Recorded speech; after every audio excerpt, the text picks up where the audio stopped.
Everyone. तो आज का जो हमारा टॉपिक रहेगा वो रहेगा विटामिन बी 1। तो बी 1 क्या होता है? विटामिन बी 1 को थायमिन कहते हैं और ये इसके जो सोर्सेज रहेंगे वो रहेंगे हमारे जो लेंटिल्स हैं या जो आप स्प्राउट कह लो या छिलके वाले अनाज हो गए, सनफ्लावर सीड्स हो गए, बीन्स हो गई, ये इसके सोर्सेज रहेंगे। अब सिम्टम्स आते हैं कि सिम्टम्स में क्या क्या, जिन लोगों को ये कमी होती है उनको क्या क्या लक्षण देखने को मिलते हैं। उसमें ब्लरी विजन रहेगा, मतलब धुंधला दिखाई देने लगेगा अगर पेशेंट को, या फिर उसको वॉमिटिंग का मन करता रहता है, ऐसे लगता है कि उल्टी आ रही है बट आ नहीं रही, इसको नोजिया कहते हैं। डिल्यूरियम रहेगा। डिल्यूरियम होता है कि पेशेंट को ऐसे मटरिंग करे, मतलब एक ऐसी स्टेट होती है जिसमें बड़बड़ाता रहेगा, है ना, तो उसको हम कहते हैं, या फीवर में भी ऐसा पेशेंट कर सकता है, तो उसको बी 1 की कमी रहती है। अब आते हैं बी 2 के ऊपर। बी 2 को कहते हैं राइबोफ्लेविन, और इसके जो हमारे सोर्सेज रहेंगे वो होल ग्रेन सोर्सेज, जितने भी होल ग्रेन, अगेन वही सब अनाज वाले, जो छिलका है उसी में ये बी 2 पाया जाता है।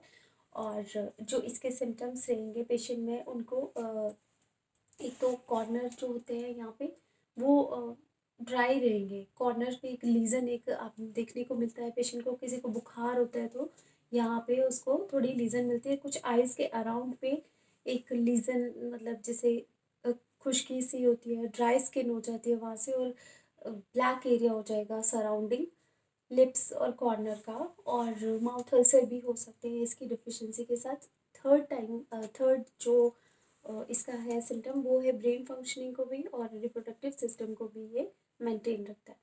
अब आते हैं बी 3। सबसे इम्पॉर्टेंट है नियासिनामाइड। अब इसके जो सोर्सेज रहेंगे वो रहेंगे नट्स, मशरूम्स, जितने भी हमारे मशरूम होते हैं, फ्रेश मशरूम होते हैं, उसमें विटामिन बी 3 पाया जाता है और बहुत अच्छे अमाउंट में पाया जाता है।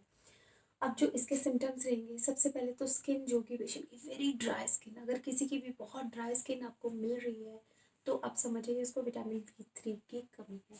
और उसको मशरूम खिलाएं, उसको अच्छे अच्छे अनाज दें, जिसमें आलमंड्स भी आप इसमें दे सकते हो। आलमंड्स का भी बहुत अच्छा गुड सोर्स है।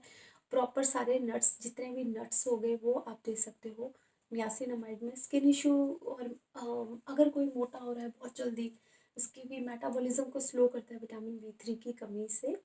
तो बी 3 की जिनको भी कमी होती है उनका मेटाबॉलिज्म स्लो रहता है, तो वो भी आप उसमें विटामिन बी 3 डाइट में शामिल कर लीजिए। जैसे सीड्स ज़्यादा लीजिए अगर, और नॉन वेजिटेरियन सोर्सेज तो है ही इसके, लेकिन वेजिटेरियन में जो होल ग्रेन है, वो होल ग्रेन में नट्स जैसे आजकल चल रहा है, सनफ्लावर सीड्स हैं, पम्पकिन सीड्स हैं, इनमें ही होता है। मशरूम में बहुत अच्छे अमाउंट में होता है। अब हम आते हैं next. Vitamin B 5 and B 6 are same. जो हमने बी 1 बी 2 बी 3 डिस्कस किया उसमें सारे सेम है। अब उसके बाद हम आते हैं विटामिन, बहुत इंपॉर्टेंट है, विटामिन एच, जिसको बायोटिन कहते हैं। सबको पता है, हर शैम्पू पे मार्केट में लिखा है बायोटिन बायोटिन। तो विटामिन बी 8, इसको बी 7 और विटामिन एच कहते हैं। तो जिनको भी विटामिन एच की कमी होगी, और इसका कॉमन ही बायोटिन भी है, तो जिनको भी ये कमी होगी, सबसे पहले हेयर थिनिंग होगी। पेशेंट का बहुत ज़्यादा हेयर फॉल होगा और हेयर्स थिनिंग होगी। स्किन उसकी ब्रिटल, नेल उसके ब्रिटल होंगे और स्किन वेरी ड्राई, और उसकी परचमेंट मतलब पपड़ियाँ सी उतर रही होगी। तो आप समझ जाइए उसको बायोटिन डेफिशिएंसी है। तो इसको ब्यूटी विटामिन बी कह सकते हो आप, क्योंकि हेयर, नेल, स्किन तीनों ही इसमें आते हैं बायोटिन में। तो बायोटिन की डेफिशिएंसी को पूरा करने के लिए क्या खाएं? सबसे ज़्यादा पेशेंट को आमंड्स खिलाइए, बादाम, अखरोट में बहुत सारा है, बादामों में बहुत सारा है, जो भी हमारे पिस्ताचू हैं, पिस्ते हैं, उनमें बहुत सारा है ये। तो ये सब खिलाइए पेशेंट को। उससे विटामिन एच की कमी उसकी दूर होगी। और जो नॉन वेजिटेरियन लोग हैं उनको फिशेस वगैरह में ये भी मिल सकता है। लेकिन जो बाकी आपके स्वीट पोटैटो, सब्जियों में अगर बात करें तो स्वीट पोटैटो में और बादामों में बहुत सारा विटामिन एच पाया जाता है। तो आपके वेजिटेरियन सोर्सेज हैं, ये ले सकते हैं।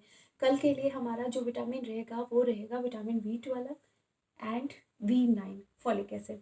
तो कल हम ये डिस्कस करेंगे, थोड़े से लंबे विटामिन हैं। तो आज के लिए इतना ही। Thank you.